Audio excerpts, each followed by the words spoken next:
السلام علیکم ورحمۃ اللہ وبرکاتہ۔ آج ہم بات کریں گے عید کے دن خوشیاں منانے سے متعلق کہ عید مسلمانوں کے یہاں خوشی منانے کا دن ہے۔ تو اماں عائشہ رضی اللہ تعالیٰ عنہا فرماتی ہیں کہ ان کے گھر حضرت ابوبکر رضی اللہ تعالیٰ عنہ تشریف لائے اور ان کے یہاں بچیاں دف بجا رہی تھیں۔ یہ ایک انسٹرومنٹ ہوتا ہے، میوزیکل انسٹرومنٹ، جو ایک طرف سے مڑا ہوتا ہے چمڑے سے، اور دوسری روایت میں ہے کہ بچیاں گیت یا گانے گا رہی تھیں انصار کی بڑائی کے۔ تو حضرت ابوبکر رضی اللہ تعالیٰ عنہ نے انہیں منع کیا ڈانٹ کر۔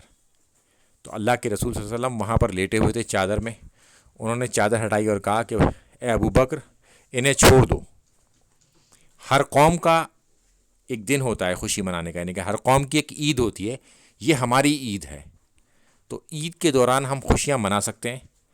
کوئی اگر پابندی لگاتا ہے یا کچھ کہتا ہے تو ہمارے پاس دلیل موجود ہے کہ خوشیاں منائی جا سکتی ہیں، مگر دف سے زیادہ کسی چیز کو نہ بجائیں۔